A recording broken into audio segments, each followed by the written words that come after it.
வணக்கம் மாணவர்களே. இன்னைக்கு நம்ம வீடியோவில் 11ஆம் வகுப்பு விலங்கியல் விலங்குலகத்திலிருந்து துணை தொகுதி யூரோகார்டேட்டா பற்றி பார்க்கலாம். வாங்க வீடியோக்குள்ளே போகலாம். யூரோகார்டேட்டான்னு ஏன் பேர் வச்சோம் அப்படின்னு பார்த்தீங்கன்னா, கிரேக்கத்தில் யூரோனா வால்னோ, லத்தீனில் கார்டேனா நான் அப்படின்னு அர்த்தம்.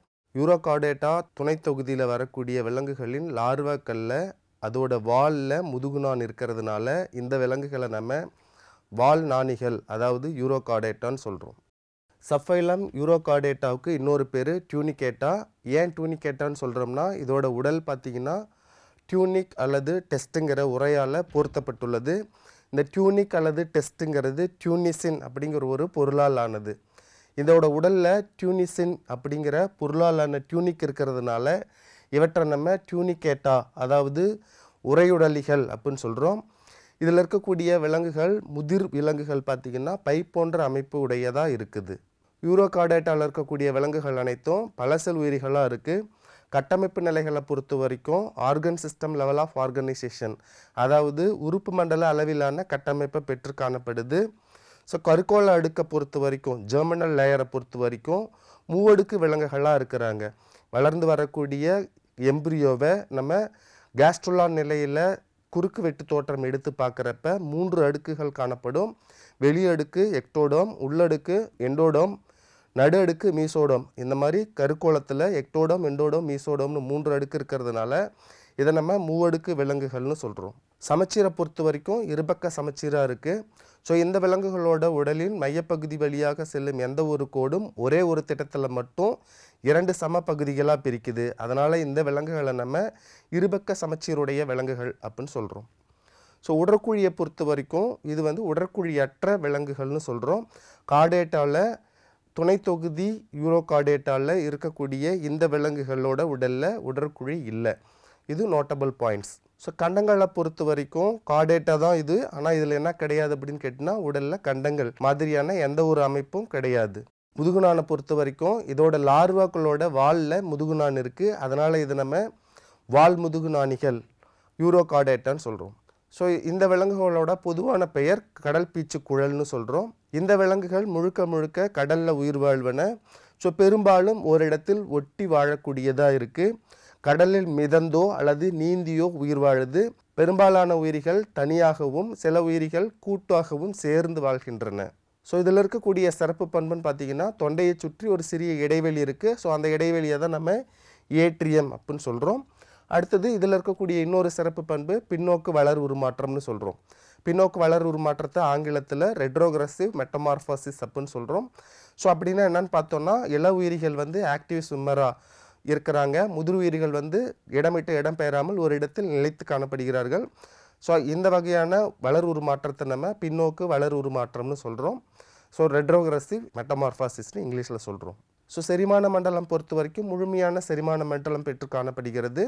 ஸோ உணவு உட்செல்வதற்கு வாயும், உணவு செரிக்கப்படுவதற்கு செரிமான உறுப்புகளும், அரைகுறையாக செரிக்கப்பட்ட அல்லது செரிக்கப்படாத உணவுப் பொருள்கள் வெளியேறுவதற்கு மலவாயும் காணப்படுகிறது. அப்போ வாய் மலவாய் கொண்டு காணப்படக்கூடிய செரிமான மண்டலம் கொண்டுள்ளதால் இதை நம்ம முழுமையான செரிமான மண்டலம் கொண்ட விலங்குகள்னு சொல்கிறோம்.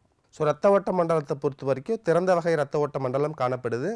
ஸோ திறந்த வகை இரத்த ஓட்ட மண்டலத்தில் இரத்த குழாய்கள் முழுமையாக டெவலப் ஆகாமல் இன்கம்ப்ளீட்டாக இருக்குது. ஸோ அதனால் ரத்தம் எங்கே இருக்கும் அப்படின்னு கேட்டிங்கன்னா, உடல் பகுதியில் நிரம்பி காணப்படுது. இதில் குழல் வடிவ வயிற்றுப்புற இதயம் காணப்படுது. ஸோ சுவாச மண்டலம் பொறுத்த வரைக்கும் முதுகு நாணிகளான இவற்றோட உடம்பில் செவில் பிளவுகள் காணப்படும். இந்த செவில் பிளவுகள் மூலமாக இவைகள் சுவாசிக்கின்றன. ஸோ நரம்பு மண்டலத்தை பொறுத்த வரைக்கும் முதிர் உயிரியில் ஒற்றை முதுகுப்புற நரம்பு வடம் காணப்படுகிறது. ஸோ இவை நரம்பு வடம் பார்த்திங்கன்னா நரம்பு செல் திரள்களாக காணப்படுகிறது.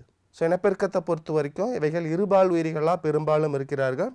ஸோ இருபால் உயிரிகள் அப்படின்னு கேட்டிங்கன்னா, ஒரு உடலில் 2 விதமான செல்கள் அதாவது ஆணின செல், பெண்ணின செல் 2 வகையான செல்களும் ஒரே உயிரியை உற்பத்தி செய்யும். இந்த மாதிரி இருக்கிறதுக்கு பேர் நம்ம இருபால் உயிரிகள்னு சொல்கிறோம். ஸோ பால் இனப்பெருக்கம் மேற்கொள்ளும். பால் இனப்பெருக்கம் அப்படின்னு கேட்டிங்கன்னா, ஆண் கேமெட்டுகள் பெண் கேமெட்டுகள் இணைந்து கரு உருவாகும்.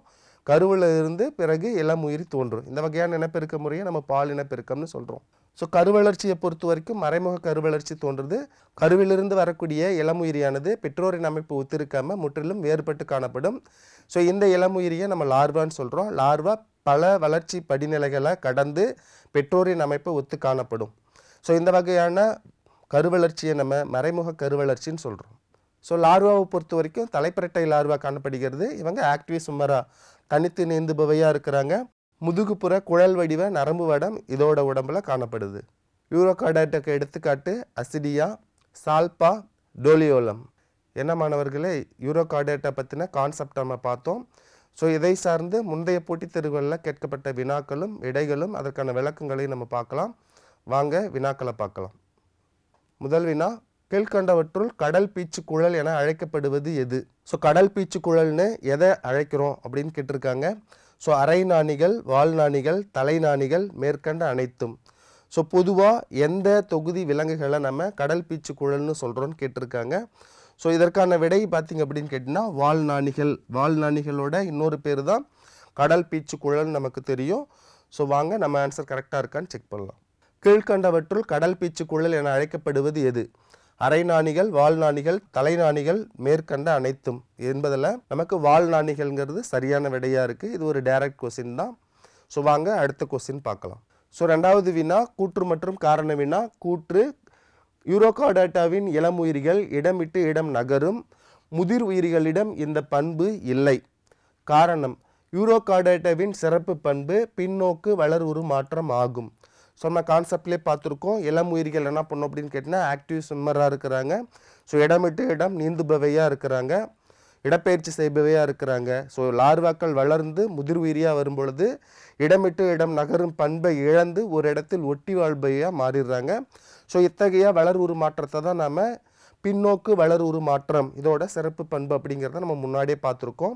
ஸோ இதை பொறுத்து நமக்கு கூற்று சரியாக இருக்குது, ஸோ காரணமும் சரியாக இருக்குது. ஸோ அப்போ ஆப்ஷனை பொறுத்த வரைக்கும் கூற்று மற்றும் காரணம் இரண்டும் சரி.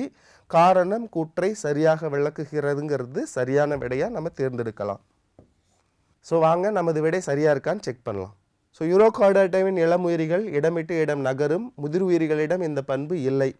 காரணம், யூரோகார்டேட்டாவின் சிறப்பு பண்பு பின்னோக்கு வளர்வுரு மாற்றம் ஆகும் என்ற வினாவுக்கு சரியான விடை கூற்று மற்றும் காரணம் இரண்டும் சரி. காரணம் கூற்றை சரியாக விளக்குகிறது என்பது சரியான விடையாக இருக்குது.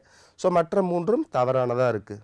ஸோ என்ன மாணவர்களே, இன்றைக்கி நாம் யூரோகார்டேட்டாவை பற்றின கான்செப்டும் அதை சார்ந்து போட்டித் தேர்வுகளில் கேட்கப்பட்ட வினாக்களும் விடைகளும் அதற்கான விளக்கங்களையும் பார்த்தோம். மீண்டும் வேறு ஒரு காணொலியில் வேறு ஒரு கான்செப்டில் நம்ம மீட் பண்ணலாம். தேங்க்யூ.